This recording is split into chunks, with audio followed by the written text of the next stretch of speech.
Okay, I have to be honest, I've been a little worried about something lately. The excessive number of conspiracy theories that I've seen running all over social media. So I want to shed some light on the motivation behind them, and I want to encourage you to stay vigilant against these internet-based traps. America is the most powerful nation in the world for many reasons. Adversarial nations know this truth. And while they can't compete with us on a battlefield or economically, they can use our greatest strength against us, our freedom. Many of the false theories that are shared on the internet have roots and origins in the spy networks of places like Russia and China. A story is manufactured.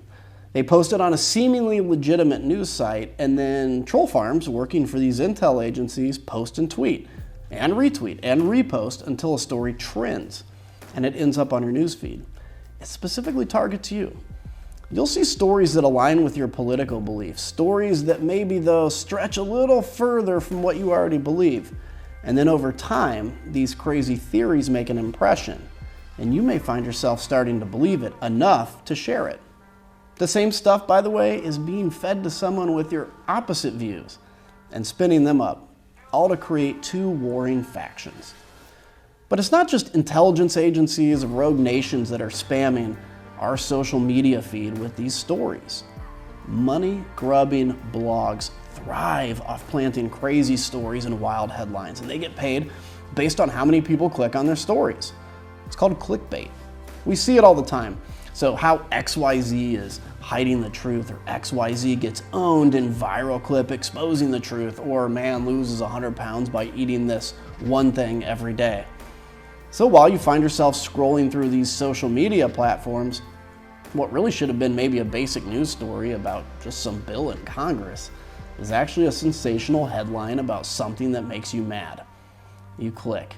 You get angry over that headline and immediately share your outrage.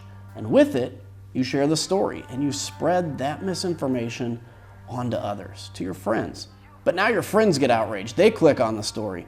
And the cycle grows, and it pads the pockets of these bloggers and the troll farms of rogue nations that are eager to sow discord in America. Meanwhile, our collective blood pressure goes through the roof, and we worry ourselves into destructive tendencies, sometimes ruining friendships over things that aren't even true. Just recently, for an example, a colleague of mine introduced a bill called the Trace Act. By the way, thousands of bills are introduced every year, but this one had an ominous number that is, by the way, automatically assigned to it. House Resolution number 6666. I received several text messages about this bill and the theory going around saying that the Trace Act would allow the government in your home and it would take away your children. The outrage machine turned and it turned a profit for some.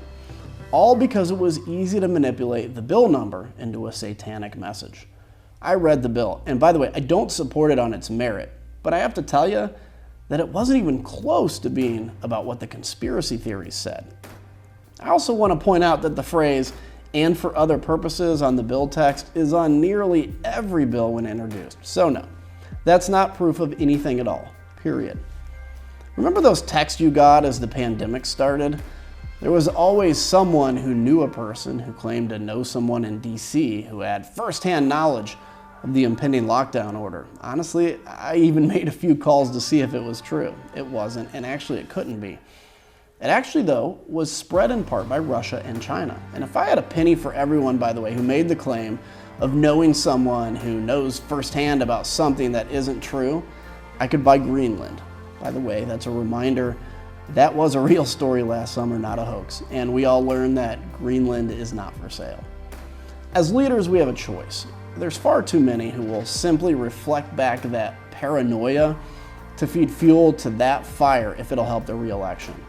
And when I say far too many, sadly, I really mean it. As leaders and as citizens, we need to push back against these attempts to divide and destroy us. This doesn't mean that we don't have political debates. In fact, to the contrary, we need more debates. Just less untrue mistrust and fear. Why does it matter? Well, over the last few years, we've begun to retreat in fear. The more news we consume, the more fearful, the angrier, and the more miserable we become. We cannot sit back so afraid of what's next or what the future holds or of people who share a different view than us. We have to face the world from a position of strength. We're America, No 2-bit troll is going to do to us what armies couldn't.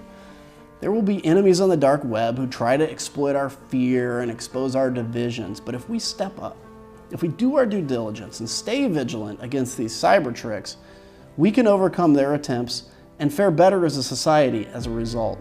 So it's time to quit the conspiracies. Quit the self-absorbed anger and crippling fear. Rather than letting these cyber bullies spoon-feed us rage, let's show our strength in exercising our own thinking skills and fighting back against the profit hogs of blogs and the weak trolls churning out conspiracies in seedy undergrounds of Moscow. Take away their power by taking away your rage and your clicks. Ignore them. Watch them shrivel up until they're out of operation. So my message here is, please, if you see an outrageous story that couldn't possibly be true, maybe research it before spreading it. Unplug that rage machine. As Roosevelt said, we have nothing to fear but fear itself. That is more true today, I think, than at almost any time.